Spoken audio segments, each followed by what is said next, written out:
you looking for a really cute, simple Easter rock to be painting this season? Well, you've got a good one in store. Check out how adorable these little stones are. Now you can definitely make these on bigger egg-shaped rocks as well, but we're keeping these cute and sweet today. We've got the little feet cracking out. We're gonna go over how to make that crack happen in your egg and kind of how to highlight your egg as well. And then if you stay tuned to the very end, I didn't make this guy in the video. I made him after the video because of a suggestion of a viewer. We made this little guy poking up, and I've got a few step-by-step pictures that I'm gonna add at the very end of the video for you. So make sure you stick around for those. There's a couple tips that I'll add in for getting this cute little fuzzy beak to be popping out of your egg. So I'm just working with basic acrylic colors to create my little eggs here. So first of all, just pick one color. We'll work one color at a time. So let's go ahead and do a pink one. I don't have a lot of pink left. I might have to get new pink soon. You do not need very much paint. I'm gonna put it to the side of this dry paint just so you can see it. Good thing we don't need a lot. My goodness, I'm almost gone here. We're literally gonna put a dollop. Oop, and that's probably too much, so I'll have to do a couple pink eggs. And then right next to it, we're gonna do some white. Just a little dollop as well. All right, now I like working a little bit up off my surface so that I can kind of get underneath my eggs, like you can see over here. I made the mistake of putting my purple on top of my purple, and then when I needed more paint, I was in trouble. So we're gonna put the pink on top of the yellow here for now. So I'm just gonna get a little bit of painter's tape, just the blue tape that you can get from the store, and I am going to put my rock right on top of my bottle. And this will allow me to kind of get down the sides a little bit while I'm painting without having to like put my head on the actual table. All right, so the first thing I'm gonna do is I'm gonna base it in a pale pink color. So I'm just gonna go right in the center where my colors meet here on my palette. Sure you guys can see that. And I'm not even gonna blend them all the way. I'm just gonna go right on my rock. They'll blend as I spread this paint about. And we're just gonna cover with a single layer of a pale pink. That's a little bit lighter of a pink than I really want. So we're gonna grab some more of the regular pink and kind of put it on there. But this is just gonna be coat one. We're gonna have to do more than one on this project. All right, once you have it spread really well, take it down the sides a little bit. There you go, and then even it out. And it's funny because you can actually tilt and move your rock really well using this bottle. And there we go. We're gonna let that dry. Gonna be a lot of these moments since I'm working with acrylic where I'll kind of let things dry and be right back. Once you're mostly dry, you can come back in and give this a coat number 2. Right, now we're gonna come in and do a little bit of shading just to give the top and bottom a different look. So take a peek, decide what's the top of your egg and what's the bottom. The bottom of your egg, you're gonna go right into the solid color that you have, and you're gonna place that down at the bottom of your egg. Like so. Gonna dab it in there. You can come up the sides a little bit. And then on the top of our egg, we can add almost like a highlight. So I'm gonna tilt it to the side so you can see well here. So maybe right along this side, we're gonna end up with a highlight, just like that. Okay. Now, if you don't have any sponges or anything like that, sponges work great for blending, but that's okay. This doesn't have to be a perfectly blended rock. I'm gonna use my brush for this one, and then I'm gonna do a sponge for another one to show you kind of the different look that you can get. So I went ahead and rinsed off my brush. I'm gonna go right into kind of that center pink again, and I'm gonna place most of that here in the center. And then I'm gonna work that into our highlights, and then our darker one next. So just kind of put the paint in the middle here that you're gonna be working with, and you're gonna go right to the edge of your highlight and kind of pull that in like that on both sides, because you've got this kind of arch here. And kind of pull that in Okay. And we can wipe off our extra paint so you're not overpowering with the pink, and then you're going to go right along that edge with your brush, kind of dabbing that into the pink. See that highlight? Okay, now we're going to do the same thing with our dark pink. I just like to do the light pink first because then you don't have to rinse your brush all the way back out again. So we're going to go right into that center pink. We're going to make a center pink line here, right at the tip of our shadow. Wipe off most of the extra paint, and then we're going to kind of blend that in, just kind of using a dabbing motion into our shadow. Our shadow dried just a little bit so we can get some more of that dark pink in here. Just a little bit. That along the bottom there. And just give it a little bit more definition. Okay, so we're gonna let this dry completely before we add to it. I mean, you could just do eggs like this. Got a purple one over here. You could just do eggs like this to decorate for the holidays. They would be cute, kind of scattered on a tablescape.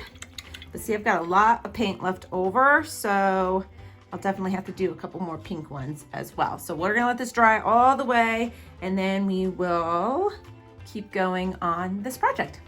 All right, we've got our dried pastel eggs here, and now let's take their cute factor up a notch. All right, so I'm gonna use my 1M pen to create the holes in here. I've also got my 1 micron pen here to do some of the details. These are small rocks, so I would have a really hard time trying to do this with a brush. So I think we'll work with our teal egg here first. So the first thing I want to do is just kind of decide where are our little feet gonna pop out. And I'm just gonna place, oh, I'm a little bit low here. Let me rearrange for you guys. There we go. So I gotta figure out where I want them to pop out. So I'm gonna have one maybe a little lower, just placing a dot for now. Maybe one a little higher, maybe it'll be turned to the side. And in those spots, I'm gonna make almost like an asterisk. Does the asterisk have 6 spots? I don't know. So I'm just gonna make an X. The line through it like that. Same thing on the other side. Does not need to be perfect. Most of this part's gonna be covered up with their little feet coming out. Now from the outside tips of these, this is how we're gonna make our hole cracked through. So we're gonna create little triangles back towards the center from each of our little spots that are sticking out. We're gonna make them into little triangles. This is almost like a 6-pointed star. Again, on the other side here. And having them different widths and lengths away is great. Egg never cracks perfectly, right? Like that. Okay. Now while that's drying a little bit, we want that to dry before we go back with our orange. I'm going to use my size 1 micron pen here.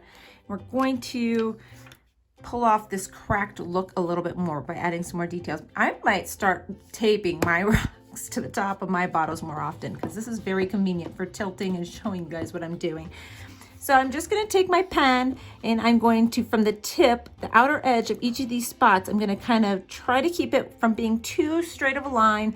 I'm gonna try to kind of bump it along and create some almost Y shapes coming away from each of the points. So we're just gonna kind of come out to the side and let it bump around to create a Y shape. And you can have these go in any directions you want to. And we can spider off further. This one's not very big. Okay.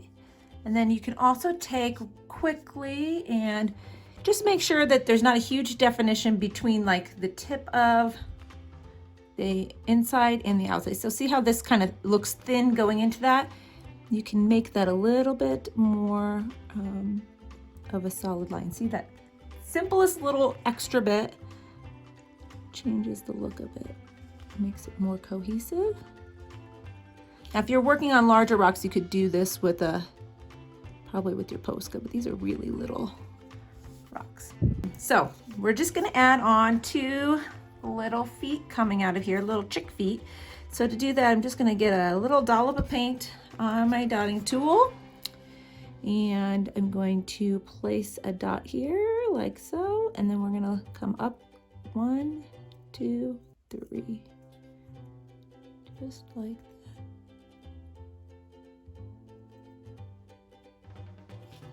Okay, I'll let that dry. It almost looks a little bit like a tulip. Okay, and then this one we're gonna turn it a little bit to the side here. Dollop of paint, maybe a little more. 1, 2, 3. It's kind of going off to the side a little bit. And that's it. That's super cute. So I will finish up the rest of these little eggs, and I will share an image at the end. Now, I am noticing, I can see a little bit of the darkness through the foot there, so I'll definitely make sure that you can't see that. When it dries, it might need a second coat. So keep an eye for that. You could do this also and have like a little beak popping out if you wanted to, but I just thought the 2 little feet would be adorable. These would be cute to kind of place around. So at the end of the process, I did end up going back with my micron pen and outlining the feet, but this is the set all together. I already took the tape off because I was going to take pictures, and I thought, you know what, I wanted to come back real quick and just show to do the little thin outline on the feet, makes them pop off the rocks a little better. To do the beak popping out of your egg, obviously you're just going to make 1 hole, maybe slightly bigger on the top part of your egg. And then you're gonna add in a little bit of fluffy yellow hair and a beak. Now you're gonna wanna go back with your crack to create the edge of your shell over the side of the fluffy beak, and then you can have some of the yellow popping over the edges. But going back and doing that final hard line on the outside edge of the shell will really make this rock complete. Thanks for sticking around to the end of this tutorial. I hope you enjoyed it. Don't forget to give it a thumbs up. Let us know what you think in the comments below. And of course, if you haven't yet, subscribe and hit that button. We'll have another video right here at the end that you can watch for your next rock painting inspiration. Bye-bye.